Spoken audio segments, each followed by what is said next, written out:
जय हो कार्तिक माध्यम की जय, जय हो राधा रानी सरकार की जय, जय हो लड्डू गोपाल की जय, हो माधव के संवरिया सरकार की जय, हनुमान जी की जय, जय हो जोत मैया की जय, जय हो शेरा वाली मैया की जय, हो राधे कृष्ण जी की जय हो।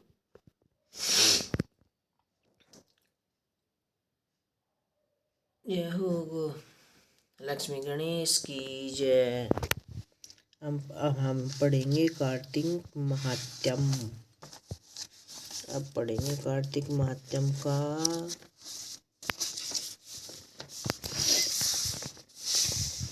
हम पढ़ेंगे कार्तिक महात्यम का 25वां अध्याय।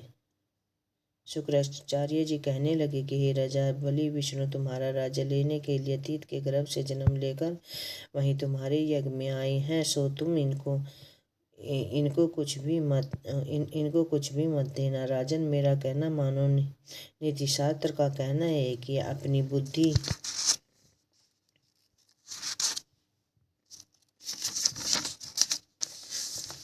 नीति शास्त्र का कहना है कि अपनी बुद्धि से अपने से गुरु की बुद्धि अधिक लाभदायक होती है। तब बलि कहने लगा, हे गुरुजी, आप मुझे अधर्म की भिक्षा क्यों देते हो? अगर मैं आए हुए याचक को दान न देना राज्य के लिए अत्यंत अधर्म की बात मानी जाती है।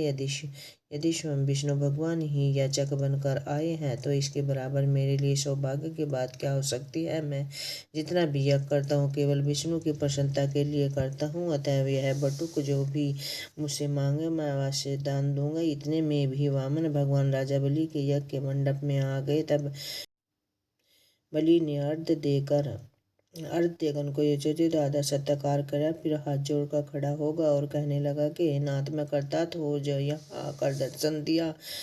अब आज्ञा कीजिए, मैं आपकी क्या सेवा करूं? मैं आपका सेवक हूँ। भगवान कहने लगे कि हे राजन, हमको तप करने के लिए 3 पग पृथ्वी चाहिए। राजा बलि हंसकर कहने लगे कि हे बटुक, तुमने यह क्या मांगा है? कुछ धन या कोई ग्राम शहर मांगा होता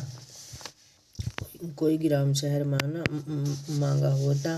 वामन की कहने लगे, हे दैत्यराज, मुझको किसी भी प्रकार का लोभ नहीं है। मुझे तो भूमि चाहिए, मेरा कार्य हो जाएगा। हे राजन, पृथ्वी का दान करना राजा का परतम धर्म है। भूमि दान करने वाला जन्म मृत्यु से मुक्त होकर विष्णु को परम पद को प्राप्त हो जाता है। राजन, हमें 3 पग भूमि दो और जिसमें हमें वह मोक्ष की साधना करे। इतनी बात सुनकर राजा बलि जल से युक्त टूटी हुई लोटा लेकर भूमि पर संकल्प करने के लिए तैयार होगा। तब शुक्राचार्य के तपोबल तथा सूक्ष्म रूप बनाकर राजा बलि को स्वयं रोकने के लिए एक लोटे की टूटी जल लेकर बैठ गए। वामन भगवान शुक्राचार्य के मन की बात जान गए, अतः उन्होंने एक तेज अग्रभाग वाला कुशा लेकर उसे लोटे की टूटी के छिद्र में डाल दिया, जिससे शुक्राचार्य की एक आंख फूट गई। इसके पश्चात राजा बलि ने 3 पग भूमि का संकल्प ले लिया। उसी समय भगवान विराट रूप होकर ब्रह्मलोक तक पहुंच गए। विराट रूप भगवान ने 2 पग में सारा ब्रह्मांड नाप लिया। फिर पाँव